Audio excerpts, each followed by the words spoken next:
We're so excited to talk to you about this movie because how fun is this for you? You got to shine. Yeah, I had a blast. It was you know what there was this one day. Don't get me wrong, generally tend to have fun when I'm working, but sometimes it's funner than others. Um, and there was and fun isn't always the most encouraged thing, depending how much tension the set is under, right? But on this job, there was there's this one day, and it was like towards the beginning. I think it was the first or the second day, and it was I think it was the first day actually. And we were straight into the deep end. There was a lot of scenes. There were big scenes. There were long scenes. And at the end of the day, Martin stands up, thanks everybody for their great work, and then comes straight over to me and says, "You having fun?" And I was like, "Yeah, I'm having fun." No, he said it's fun, isn't it? And I said, "Yeah, it is really fun." And then he kind of walked away, and then the producer came and said, "Are you having fun?" I was like, "Yeah, I'm having fun." He was like, "Fuck yeah, cool, keep having fun." I was like, "Dope, all right, this is gonna be awesome."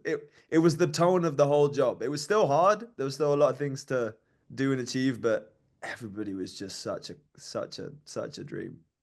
Yeah, and how cool is that about Martin too? Because he directed GoldenEye and Casino Royale and the Zorro movies. I mean, yeah, legend, right? Yeah, and it was every day that I'd if we got the time to kind of sit together and there weren't a million things that we had to do, sometimes if I wasn't in the shot, I'd go sit by the monitors with him.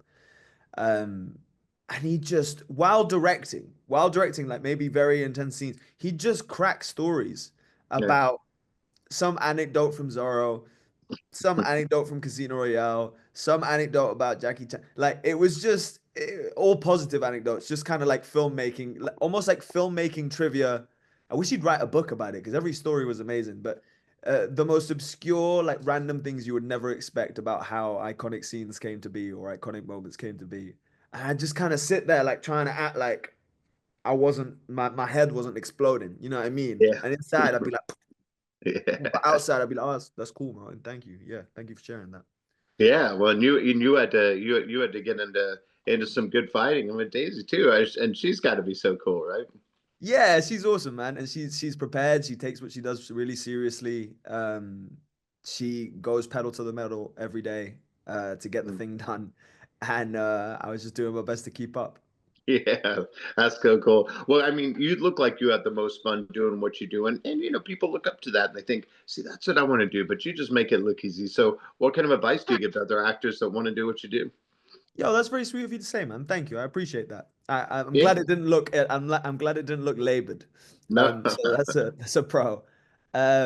Actors who want to make it look easy, or no, actors who no, no. want to get into Just it. for who wants for actors that want to get in the business. What do you tell them? I think. I think kind of my overarching thought. Usually, when somebody who doesn't do this for a living wants to do this for a living, it more often than not it's because they have as a reference iconic films that they love, that inspire them to want to be a part of that. And usually, those iconic films, I think, especially for young men, they're like some version of an action film, Mhm. or some maybe like cross genre, but there's like an element in it. It's usually not Florian Zeller that makes a young man want to become an actor. But where I kind of use that as an example is that I think my biggest piece of advice is if somebody was genuinely considering this as a career, the best route would be to focus on absolutely everything and anything that isn't that, and that to really get to know what one wants to say within the realm of doing this job, or what they want to bring to the things that they do, what they want their filmography to represent, or the things that they write to represent. Because the more I meet really talented people that do make sort of more pop culture stuff, like Martin's a great example, right? He directs iconic action films, but the reason that the action films that he directs are iconic is because there's such a philosophical, intellectual backbone to him and everything he does. And I think it's the same with every actor that I meet who I think is brilliant at what they do. There's a real backbone a want to understand the human experience and a want to understand people and a want to say something with their career and life's work Mm. that isn't necessarily super visible when they go do an action film or something that's a little bit more popular, but that is nevertheless part of them. I'm not sure how useful of advice that is, but I think he who needs to pick that up might pick that up if it's useful.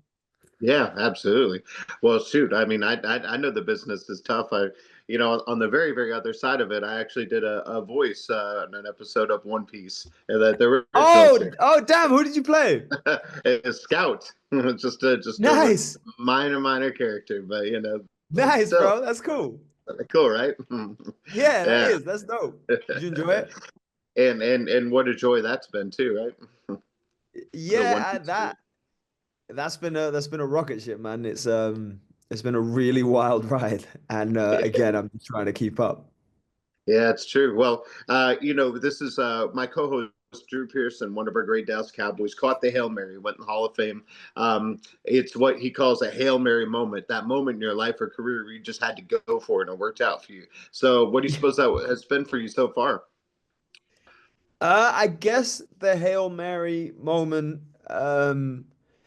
I almost feel like every single moment is a Hail Mary moment to a degree because there's only a certain amount of time in a year. You only have enough time to do one or two projects that are worth that kind of time spending, and all you're doing is placing bets on which one do you think is going to matter the most within your lifetime that you can look Mhm. back on. And I think actually like my biggest Hail Mary was before I'd ever gotten a job.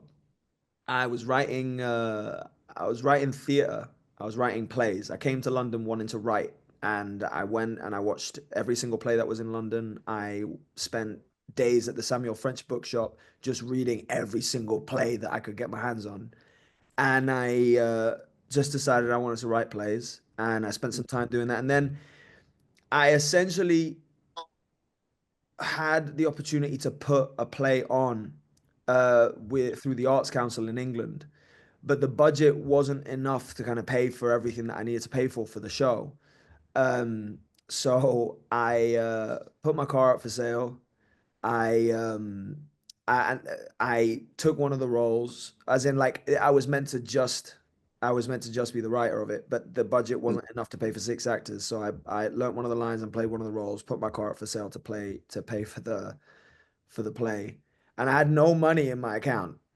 And I Mm. just remember thinking, well, I guess I'm just gonna deal with this problem when the play's over. And the play nobody was going to come see it. It was becoming a really difficult thing to get anybody to come see. And I was in Trafalgar Square flyering for the play, trying to get just somebody to come see this thing that I put everything I had into. And nobody was paying attention, but there was one person who came to speak to me, who ended up being a trustee at a theater in London that was an important place. And she said she was going to come see the play. I kind of didn't think anything of it, let the conversation go because I didn't think she'd actually show up. And then she did, and she brought the autistic director of that theater, and the autistic director bought the play. And that took me from, I think after that play, I was kind of like this close to just leaving London because I wasn't going to be able to afford it. And then that kind of little moment made me just hang on for just enough longer.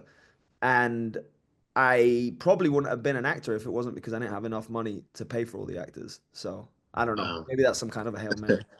Yeah, that's a big Hail Mary. Oh, I love that. And part of that is that success mindset that's kind of carried you through, even through this. You guys had to learn to box, all kinds of stuff. So I mean, is that kind of the mindset you put yourself in to do not only this film but everything else you do? Yeah, damn. If you're not gonna do an all in, I don't really see what the point is. I really don't want to. I never want to turn into one of those people who um who becomes happy when they're not working Hmm. because you kind of meet a lot of those actors who um kind of exist on the rhetoric of yeah, they flew me out to some place and and I didn't work for like 3 of the weeks, and then I just worked like one day, and then I came back, and it was also, I'm like, I don't really want to exist on I want to do things in my lifetime that require the utmost effort of me. Mhm. So that I can look back at the thing. Because essentially each one's a painting, right? Like I painted a picture of this guy. I'm gonna paint hopefully a few more pictures, or maybe this is the last picture I'll paint. I never know. But I just want to look back on the pictures I've painted and kind of see them as what they are as a whole and think, hey, that was cool. I Yeah. think if I do have a son, he can be proud of what his dad did. No, that's amazing. Well, I love that. Well, we're going to tell everybody to check out this film. It was so cool. It was so much fun talking to you. I really appreciate you and look forward to talking again soon. Likewise, dude. I appreciate you. You have a good day. Okay, thanks. You too.